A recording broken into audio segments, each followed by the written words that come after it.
এই মুহূর্তে আমার দেশের মানুষের মনুষ্যত্ব কোথায়? ফেসবুকে ঢোকা যায় না। আর ফেসবুক তো এখন তো মাশাআল্লাহ সবার হাতেই একটা করে নিউজ চ্যানেল আছে, যে যার মতো প্রপাগান্ডা ছড়িয়েই বেড়াচ্ছে।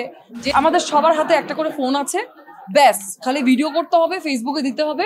তারপর থেকে ফেসবুকে ঢোকাই বন্ধ করে দিয়েছি। মুজিবের রাজধানী বাংলাদেশ, হ্যাঁ ভালো ভালো। ওইখানটাই স্কুলটা কেন হবে এই প্রশ্নটাও আসলে এখন করার প্রশ্ন নয়। বাচ্চাগুলোর বিষয়ে কি জানতে চাও বলো, স্পেসিফিক করে বলো প্রশ্নটা। কারণ বলতে গেলে যদি স্টার্ট করে এটা নিয়ে বলা, ধরো বলতে বলতে না থামানো যাবে না আর কি। এত ইস্যু আছে কথা বলার, এই বিষয়টা নিয়ে যে এরকম একটা ঘটনা তো ঘটার কথা না। এবং ঘটনাতে যে কোনো ঘটনা ঘটার পিছনে দুইটা পক্ষ থাকে। সো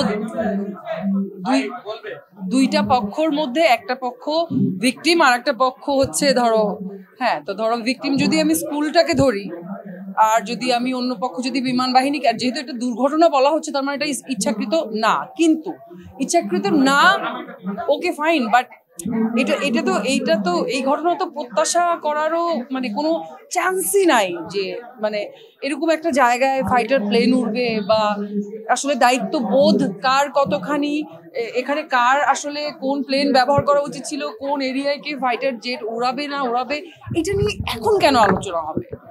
এটা নিয়ে তো এটা হচ্ছে ধরো ওইখানটাই স্কুলটা কেন হবে এই প্রশ্নটাও আসলে এখন করার প্রশ্ন নয়। এই প্রশ্নটা অনেক আগে করার প্রশ্ন, কিন্তু এটা না দেখার মতো ছিল না। এটা 2 দিন প্রথম দিন থেকে অসুস্থ হয়ে তারপর থেকে ফেসবুকে ঢোকাই বন্ধ করে দিয়েছি। ফোনে যতটুকু খবর নেওয়া যায় কাছের মানুষজনদেরকে তাদের খবর নিয়েছি, ফেসবুকে ঢোকা যায় না। আর ফেসবুক তো এখন তো মাশাআল্লাহ সবার হাতেই একটা করে নিউজ চ্যানেল আছে, যে যার মতো প্রপাগান্ডা ছড়িয়েই বেড়াচ্ছে, যে যার মতো গুজব ছড়িয়েই বেড়াচ্ছে। দেশের মানুষ প্যানিক করছে, মানুষজন অসুস্থ হয়ে যাচ্ছে। আর এইদিকে ছোট ছোট বাচ্চাগুলা একদম কি বলবো ঝলসানো ইয়ের মতো ঘুরে বেড়াচ্ছে, আর মানুষ সেখানে ফোন নিয়ে ঘুরে বেড়াচ্ছে। এখন এই মুহূর্তে এইটা তো আমি বলতেই চাই, এই মুহূর্তে আমার দেশের মানুষের মনুষ্যত্ব কোথায়? যারা পুড়ে গেছে তাদের কথা বাদ, সাধারণ মানুষের মনুষ্যত্ব কোথায়? আমাদের সবার হাতে একটা করে ফোন আছে, ব্যাস খালি ভিডিও করতে হবে, ফেসবুকে দিতে হবে। ভিডিওটা যত ডেঞ্জারাস হবে, যত গ্রাফিক ভিডিও হবে, তত বেশি ভিউজ হবে। ব্যাস বাচ্চারা দৌড়াচ্ছে, পোড়া বাচ্চারা দৌড়াচ্ছে, মানুষ ভিডিও করছে। বাবা মাকে খুঁজে পাচ্ছে না, মানুষ ভিডিও করছে।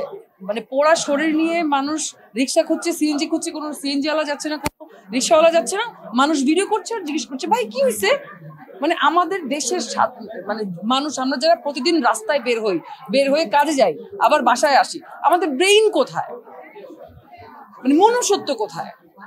তাহলে দেখা যাবে কি জানো, একটার পর একটা দুর্ঘটনা ঘটতে থাকছে, মানুষের লাশের মিছিল পড়ে থাকবে, লাশের গোডাউন হয়ে যাবে, আর আমরা আশেপাশে ঘুরবো। আমাদের আসলে জানারও দরকার নেই মানুষটা কেন মরলো, কিভাবে মরলো, একটু বেঁচে আছে কিনা, এখন হসপিটালে নিয়ে গেলে বাঁচবে কিনা, ওগুলোও আমাদের জানার দরকার নেই, আগ্রহ নেই। আমরা ভিডিও করবো কি হয়েছে, ব্যাস এইটুকুই।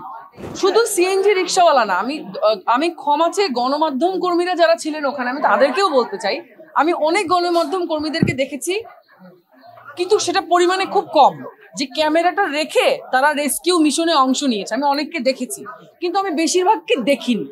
বেশিরভাগ গণমাধ্যম কর্মীদেরকে আমি দেখেছি, বিশেষ করে ফোন নিয়ে যারা আসলে, বা ক্যামেরা নিয়েও যারা, তারা ওখানে ভিড় তৈরি করেছেন। একটা পাবলিক ফিগার আসছেন, তাদের পিছনে সব গণমাধ্যম কর্মীরা ঝাঁপিয়ে পড়ছেন।